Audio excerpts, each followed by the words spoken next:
Yeah, cool.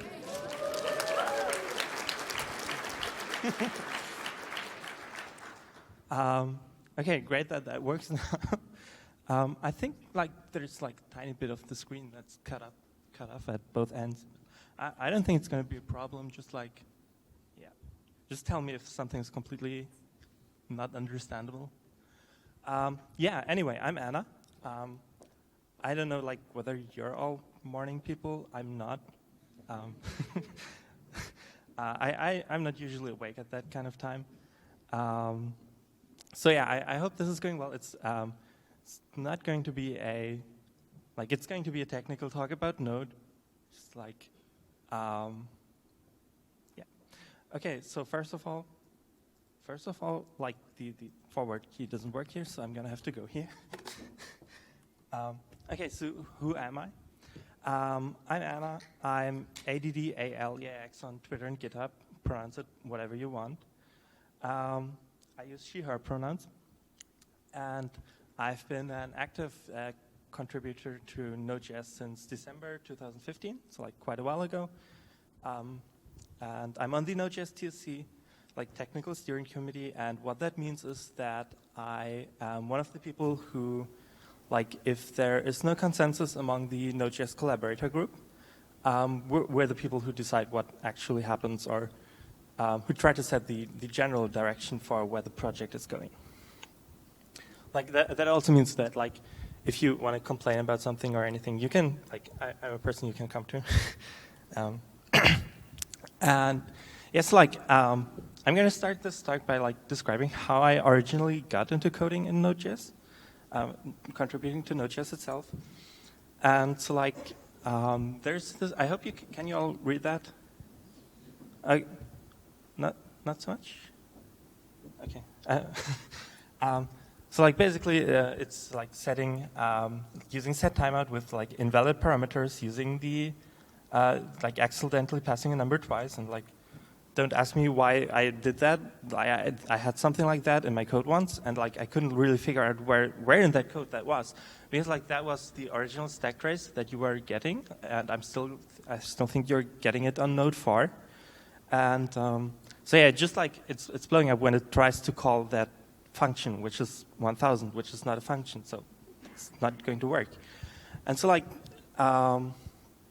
yeah, that was frustrating to debug, and actually the easiest way that I could think of debugging this was like to actually patch Node core so that it would like throw an error if the function for set timeout is not actually a function. So like this is, I mean, there were tests and there was the documentation change and everything like with this, but basically this was all the patch there was. Like, if the callback is not a function, then like complain immediately. So you would get a proper stack trace, and yeah, and like I'm mentioning this because like it shows that like Node.js is part of your application if you build something in Node. So it means like every improvement that you make to Node makes your code better, and like if there is something that you think that Node could do better, you can like try to come up with a pull request, or maybe even just open an issue or something.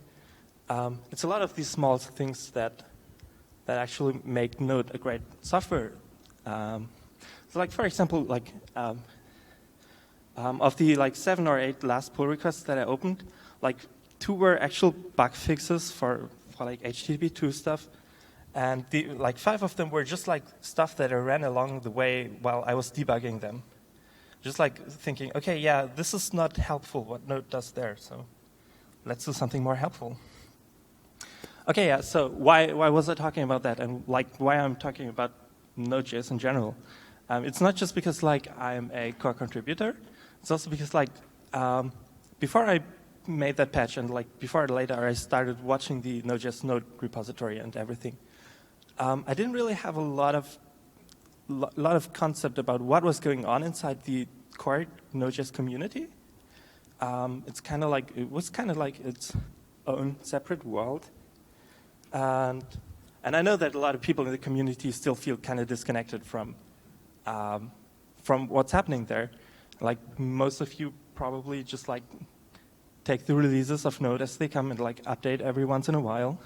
And sometimes hear about new cool features or something. But basically that's it. And like, I think it would be cool for both sides if there are like, if people had more of an idea what was happening in Node, and if we Node core people had more of an idea what was what users actually do and need.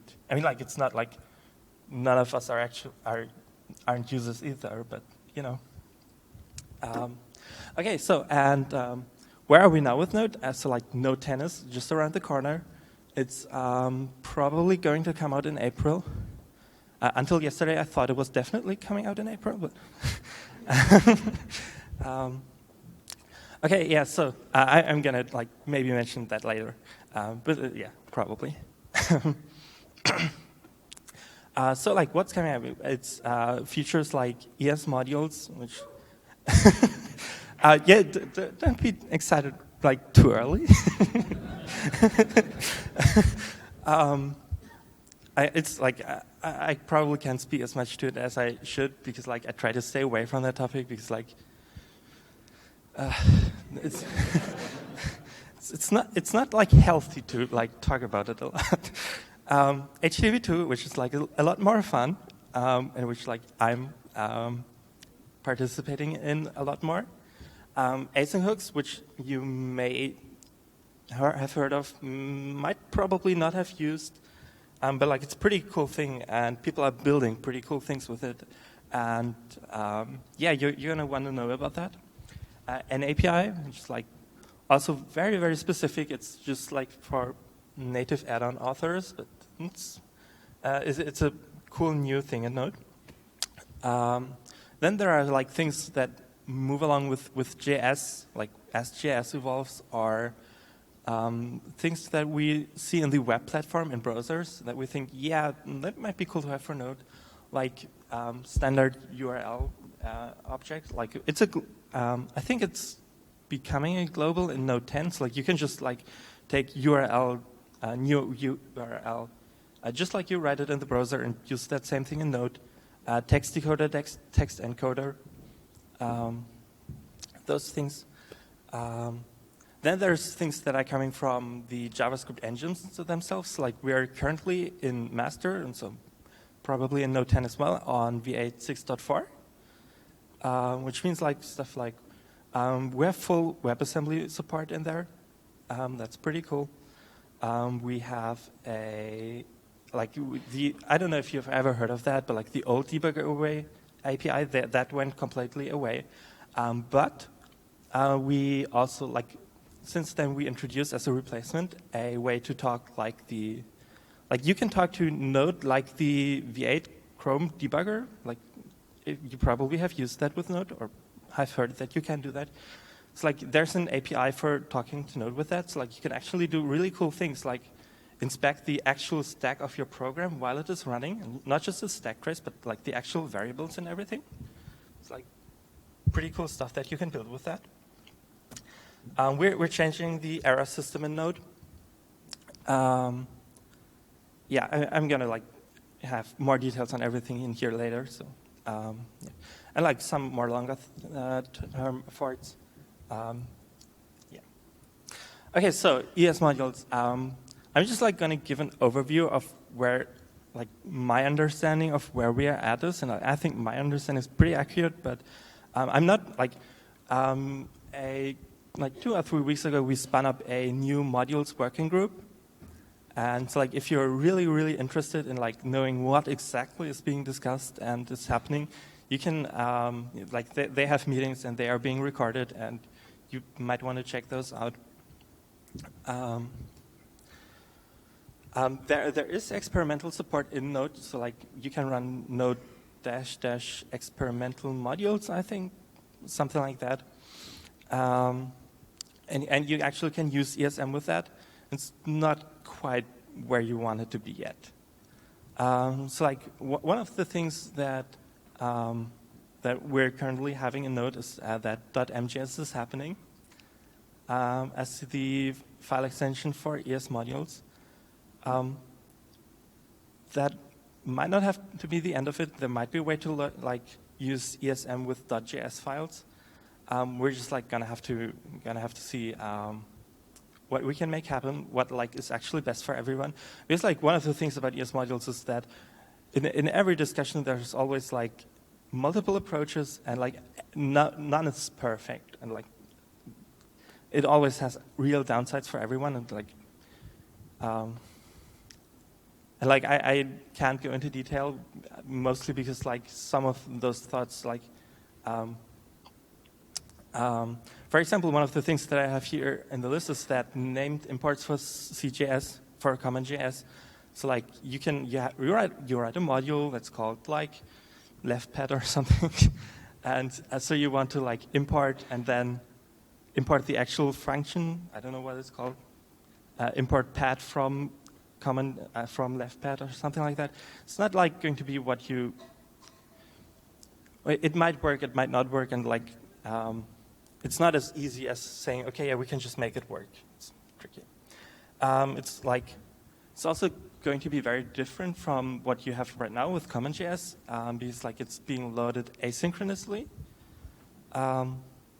So like that's one of the issues that we have like with interoperability.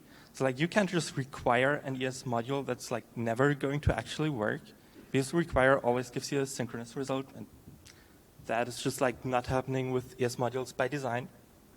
It's also not going to work like Babel like currently compiles ES modules. It's like probably one of the more tricky things to work around. It might be good enough, but like Babel isn't doing it like the spec wants us to. So like we're going to have to do it like the actual JS spec wants us to do it. So yeah. Okay, so like just like to give a quick overview. So like import fs from fs, just like importing the entire module, that is going to work. That currently does work. We like for core modules, we're also going to have named imports in some way, like most likely, because like at least there are ways that we can make it happen. So yeah. And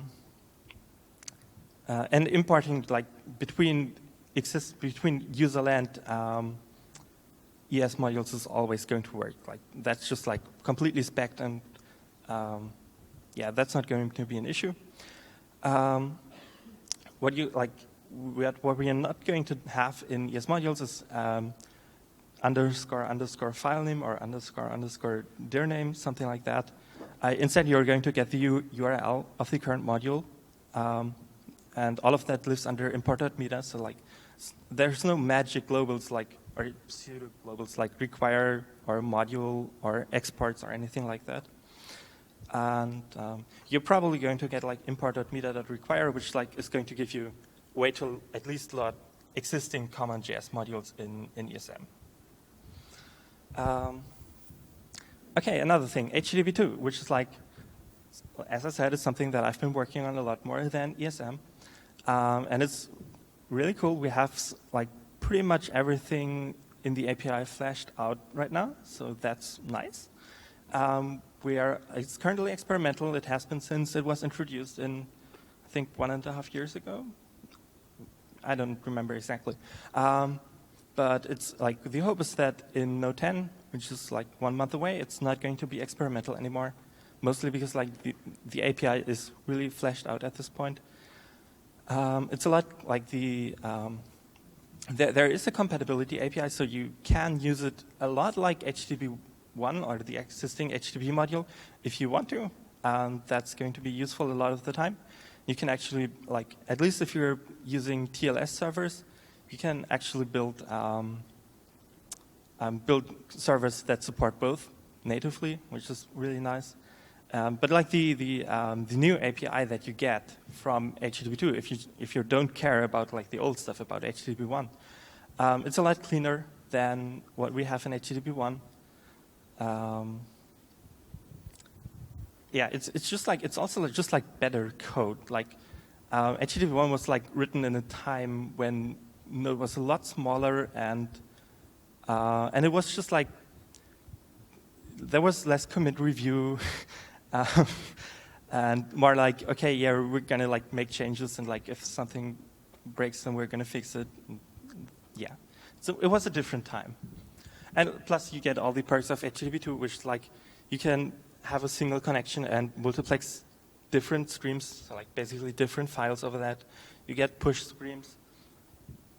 It's like, I'm not exactly sure like how people are actually going to use it, but I'm pretty sure that they're going to build amazing stuff with it. And so like this is a basic example of like how an HTTP server looks like. You're going to see that like this is not the compatibility API. This is like the actual new one, and you're going to see okay, some things are pretty familiar, like creating a server and listening on a port that works like you'd expect it to. But instead of like requests, you get streams. It's like kind of conceptually the same thing. It's like an HTTP2 stream. It's like an actual writable stream that you can just send data to. And instead of like writing headers, you respond with headers. Like, conceptually, those are kind of similar, but like you can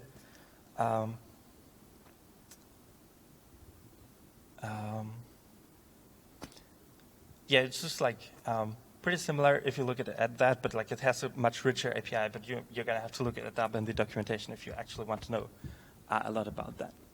Okay, so one of the things that I also like find pretty cool in Node is async hooks. That's a way to like get more of an idea of what is currently happening in Node's event loop, like what things are keeping the event loop alive and what things are currently running. So like, for example, if you're reading a file, you could actually use async hooks to tell what file requests are currently going on. It's also a API that allows you to like keep track of what async thing is causing what async thing. So like, for example, some people have previously built stuff like continuation local storage with the previous thing that we had for it, which was domains, which is like not a great API. It's like why we're getting rid of it. And that basically means, okay, for example, you can keep track of where your current code is, like to which HTTP request it originally belonged to, and like just like keep track of that and see which where that originally came from. And you can use it for like diagnostics, for looking at the timing of operations. It's still experimental and it has a lot of rough edges in its API. I'm going to give an example like pretty much right now. And just so you know, if you're writing add-ons, native add-ons, like Node doesn't automatically know what you're doing. Like if you're just like calling back from C++ or from C, you're just like Node doesn't know where that originally was caused in Node, in the JS code. So like as a native add-on author, you're going to have to support it like pretty much explicitly. Okay, and so this is like one example script. So like async hooks, that means you have 4 hooks. It means like you get an init hook, a before, after, and destroy hook, which is like keeping track of like every single async operation that is happening for like sockets. So like if there's an inbound connection, the init hook is called. Every time there is an event on that socket, the before and after hooks are called. And like once that socket closes, it gets a destroy hook that is being called. So like I have like reading the current file as an example here at the end of the script. And so like what that actually does is, okay, so the first thing, it's initializing a FS request grab that gets the ID. What is that? Oh, it's the ID 6. It's like numerical IDs that you're using to keep track of everything. Then later in that script, the before hook is called, which means that that request is finished.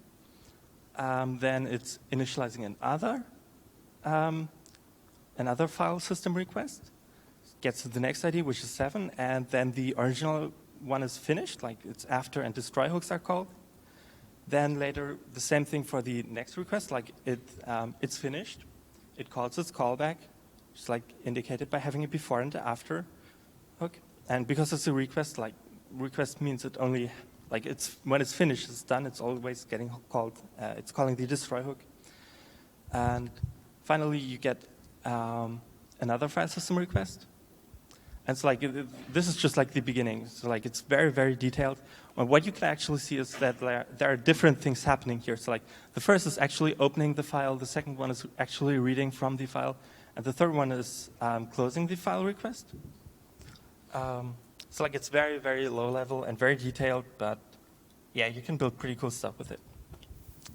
One of the things that are also like in the area of things that are pretty cool in the web platform and where having compatibility is nice is performance hooks. It's also like, I think it's introduced in Node 8, and I think it's still experimental too, but like also slowly getting out of that. I might be right, it might be stable by now. And yeah, this is just like the performance API, like you have it in the browser if you ever have come in touch with that. It's like you have performance.now and a lot more in there, like support for Node.js specific events. Like you can actually tell like how long it took to load the main module of your application and everything. And it gives you like low overhead timers, which is like we have something similar with like console.time and console.timeend, but this is the cool new stuff. Okay, an API.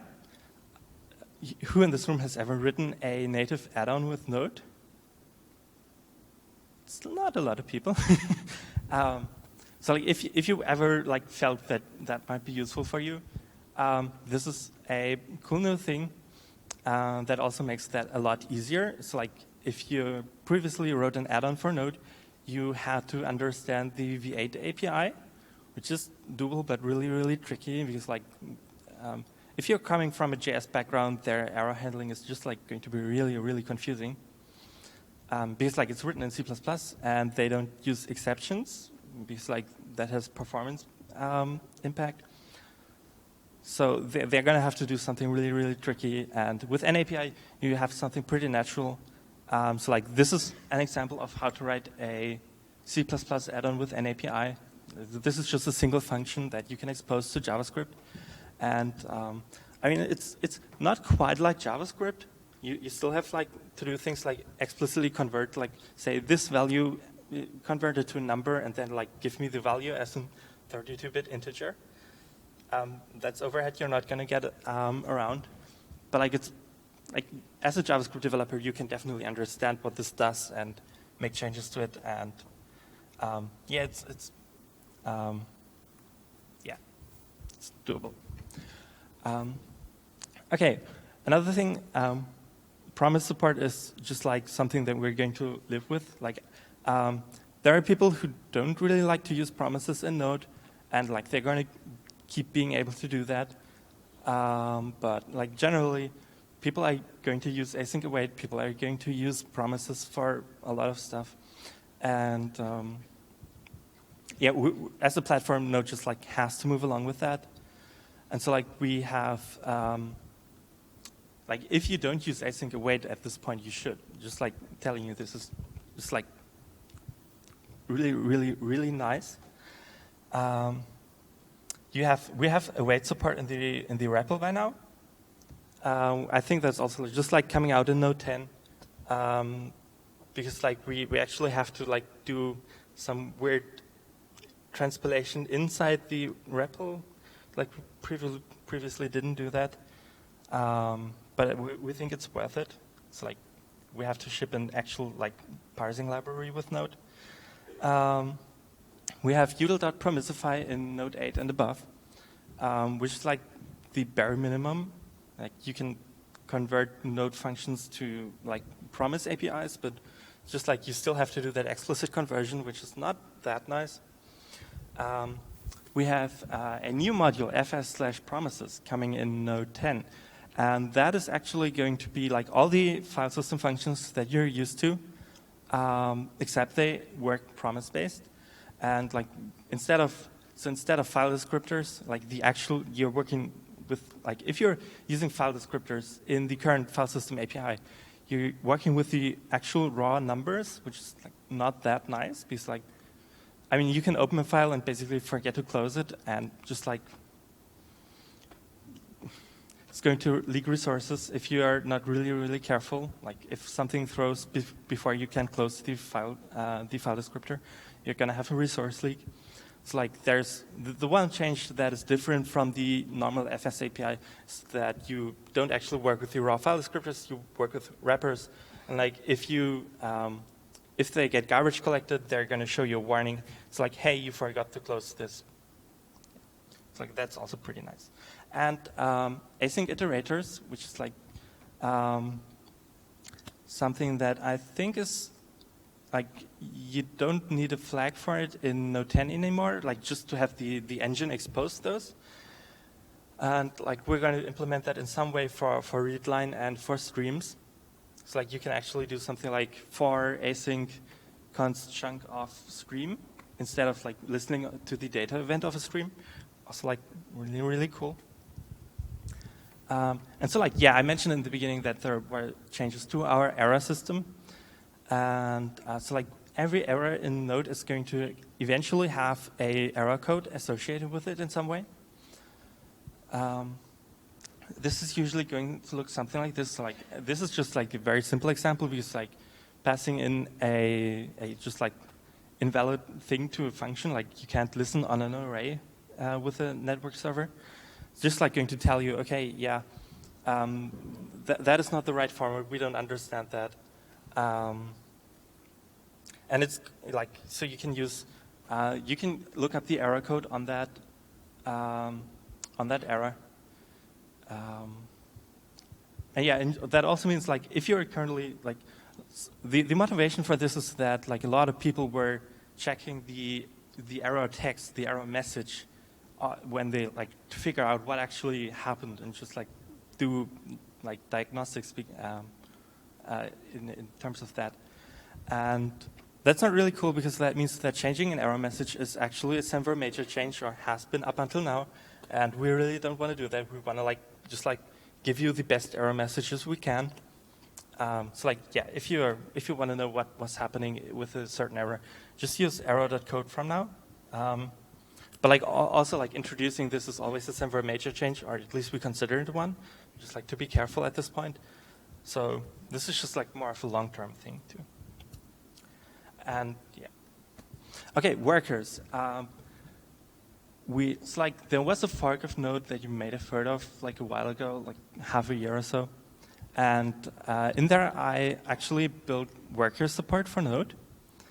And I mean, that fork kind of stalled at this point. But I have a lot of free time in the next couple of weeks. And I definitely want to have this in Node. I'm going to try to like take the parts, which are like half a year old. So like, I mean, those are pretty big patches.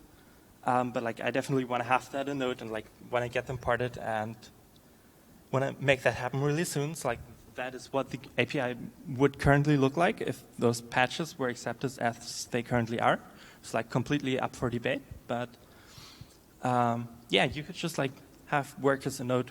And those would have like access to the full Node.js API. It's not like web workers where you like have only a restricted subset of things. If you want that, you can probably build it with this. Yeah, but like this is like speculative. So like there isn't even an open pull request. So like take it with a like grain of salt. Are you all tired at this point? It's just like I know this is a very technical talk. Just like doesn't really have any highlights or anything. I hope you're fine with that.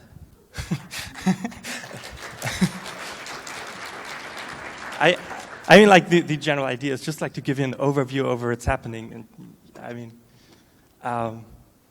if you want to like look something up again, you can always like take a look at these slides later or ask me or anything. But just like don't feel like you have to like soak everything up. It's just like, no. Okay, WebAssembly is there, which you have probably heard of because like over the last 2 months or so, like everybody has been really, really excited about being able to use WebAssembly in JavaScript. It's like, yay, we have support for that. It's not going to like completely replace native add-ons, but it's going to replace a lot of the use cases that we have for those.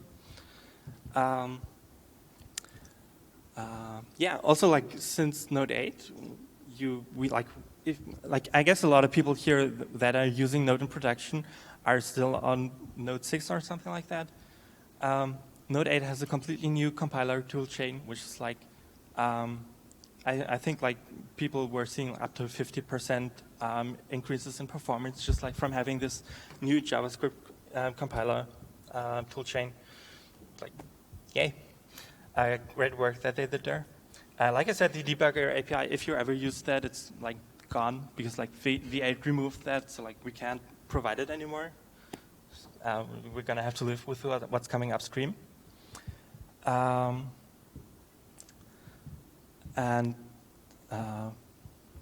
yeah, right. It's we also like managed like it's not really us, but like V8 decided to put Node in its own CI.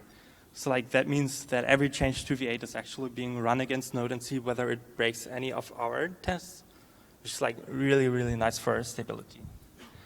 And just like not having to worry about as much like putting as much work into upgrading V8 in Node, because like they're also like trying to take care of that on their own. Some more longer term things. Okay, so Chakra Core it's a fork of Node that's still like pretty actively being worked upon. I'm not sure like when they're trying to like get that into the main Node.js repository, but they do have releases that you can check out. Like you can't install them. I mean, I think there are things like NVM with which you can install them, but like I don't think you can do it with NVM itself. In any case, you can just like download and run them and see what that does for you, whether it works. I mean, like if you want, try it out, and if you have any feedback, they'd be happy about that, I guess. Also, like, and this is I just like added that last night because like we had our TSC meeting yesterday after the party, and okay, so we're gonna have to look at the OpenSSL story because so currently we're using OpenSSL 1.02. And that is going to stop being supported after 2019. And so like it's already limiting like how far we can support Node 8 because we're using that there. Like usually we would support Node 8 for 4 more months, I think. So like we have to end that early because like OpenSSL is going out of LTS. And so like the most probable outcome is that we're going to support like 3 versions of OpenSSL in Node. It's like still going to take a lot of work in Node 10. And so like that's why I said like it's very, very likely that Node 10 is coming out in April. But like there's also the option of just waiting for OpenSSL 1.1.1 to come out, which is probably going to be in May. Just like waiting for that with the release. We don't really want to do that because like we already delayed like the last like Node 8, the Node 8 release for a dependency. We don't want to get in the habit of that. And we're probably going to make this work some way. But yeah. And OpenSSL 1.1.1 is actually coming with TLS 1.3 support, which is, I don't know if you care about that, but like, people who do a lot with security stuff apparently care, so I guess that's a really good thing. Yeah. Okay, one more thing. So like also one of the things that we just decided this week is that we are actually going to do a runtime deprecation for like the buffer constructor for new buffer or without the new in some way. In Node 10, we voted on that, and just like it's a decision that we're going to have to live with. The buffer constructor has been deprecated since Node 6, so like it's been quite a while, but people are still very actively using it, and there are some, like I don't know if you've ever read up on that. There are some usability concerns that like reach into security issues. So like the thing is. If you like use pass a string to the buffer, yeah, I actually have an example.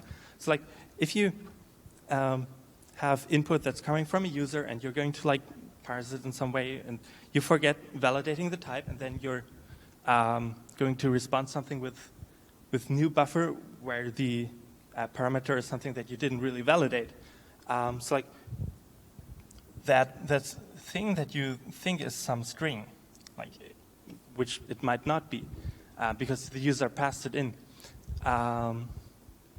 Like if that's a number, like in older versions of Node, you would actually get a chunk of uninitialized memory. So like you would actually potentially tell an attacker what is in your memory, which is like something you really don't want to do. And still, like we switched to zero filling a while ago. So like they would get a zero fill buffer, but still like they could, like if there's an attacker and they can control your program like that, and they pass in a really big number, like your program is trying to use a lot of memory, and that's actually, it's like if they do that a couple times, your code is just like going to run out of memory. Your server is going to crash. We don't want to have that happen, so we deprecated the buffer constructor and replaced it with buffer.alloc and buffer.from. And you should use those. And like there's going to be a warning emitted in Node 10, like I said, in some way. And be careful. And like try to upgrade your code if you have new buffer anywhere in there, because like you don't want your users or yourself to just like see a warning every time you run that code. Another thing that is like, okay, sorry, kind of thought somebody was saying something. Okay, yeah, streams. So that's also one of the more long-term things, but it's like what I basically spent my last 4 or 5 months working on the node. So like streams have a lot of overhead. So like there's buffering on both sides for readable streams, for writable streams. There's support for a lot of stuff in there that most people like. Well, they do use it, but they don't use it all the time. Like automatically decoding incoming data from like buffers to UTF-8 or something. It's like it's a very complex machinery. You have a lot of different modes to use streams in. Just like it's very complex, and it does unfortunately have a lot of overhead. It's not terrible, but like it's not the way it should be. So like a couple people are working on like fleshing out a new low-level streams API that is not going to have those issues. It's probably going to be pull stream based. And so like what I did, so like that is still very speculative. What I actually did and landed in Node is like a lot of refactoring on the C++ side of things. And so like the goal of that is being able to like have stream A.pipe stream B, just like have that be a fast path, just like not calling into JavaScript streams at all, just like passing the data right through in C++, which is like, if I can make that work, it's going to be really, really fast. That's cool. And so just like, so you know where we're at, Node 4 is just like about to expire. Like if you use Node 4 anywhere, just like get rid of that because like it's only supported for another month. Node 6 is being supported until like 1 more year, which is also like, you might want to think about starting to move away from that. Like I said, Node 8 is supported until December 2019 because like OpenSSL expires then, 102.